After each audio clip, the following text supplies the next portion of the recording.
I know Tank is the big fish, but who's the great B side out there for him?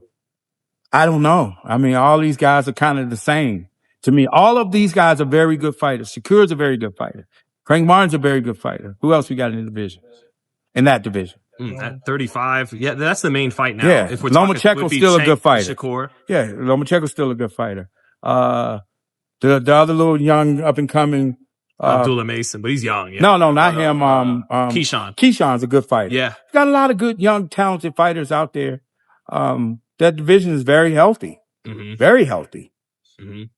So yeah, just I'm just trying to think who would be Shakur. Is that a big fight now? Is it getting closer to being any fight that Tank Davis is a big fight? How do you think Tank will give him problems that he hasn't seen yet from his former fights? Well, Tank is a different animal because he's never seen anything like Tank Davis. You know, Tank Davis has the combination of speed, power. You know, he has a great chin. He can do it all. He's a complete fighter. And come April 22nd, again, he's going to give the fans exactly what they want to see. What do you want to see? What would you love to see? This going off script for me. What would you love to see in the fight? Obviously a Tank win, but what kind of fight would you love to see? A Tank knockout. Okay. Yeah.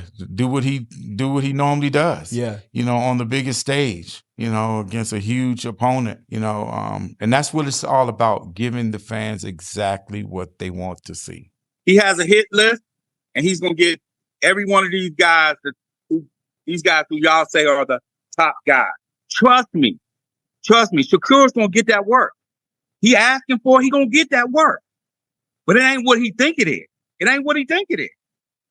I can't see. The thing is with Tank, who I think is a brilliant fighter, right? So exciting, very heavy-handed. He loses a lot of rounds, right? He lost rounds against Frank Martin.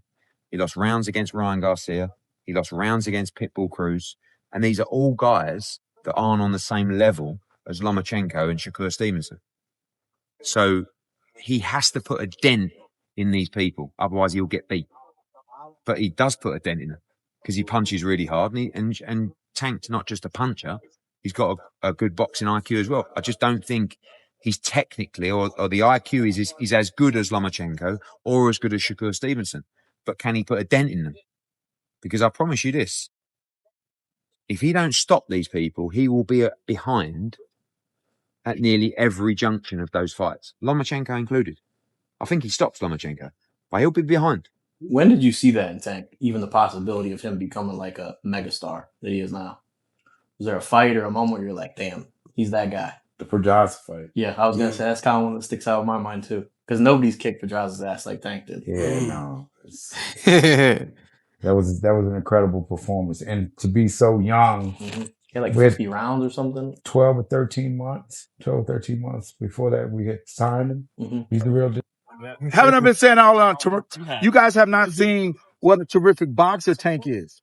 And that's what I'm saying. What's the one thing? Something else I've been saying. He's a complete fighter. You know, and that's the makeup of a complete fighter. You also said levels. Yeah, in this level. Is he pound for pound the best fighter in the world right now? And you know, again, who's been saying that all along? But the real question is what happens when elite defense meets explosive finishing power inside the ring for years. Boxing fans have debated how a matchup between a technical defensive specialist and a dangerous knockout puncher would actually play out at the highest level. While many people still view the fight as completely unpredictable, Leonard Ellerbe recently made it clear that he strongly favors one side. According to the longtime Mayweather Promotions executive, experience, patience, and precision would eventually become the deciding factors in a matchup built around pressure, timing, and discipline. Shakur is a quick boxer, a good guy, but do you think he would engage you enough that make it an entertaining fight? Or if you fought him, do you feel like it would be a bad fight because you'd be chasing him all night? You know how it would go. Everybody in this room will know how it would go. You know what I mean? But I guess it'd be good for the sport if we fight. Now, the conversation around this potential showdown became even more intense. During a heated exchange involving two of boxing's biggest promotional figures, Eddie Hearn confidently backed his fighter, praising the combination of ring IQ, composure, and natural ability that has helped elevate him into one of the sport's fastest rising stars. As both sides continued defending their fighters publicly, fans across the boxing world immediately began debating which style would ultimately prove more effective if the matchup were ever officially made.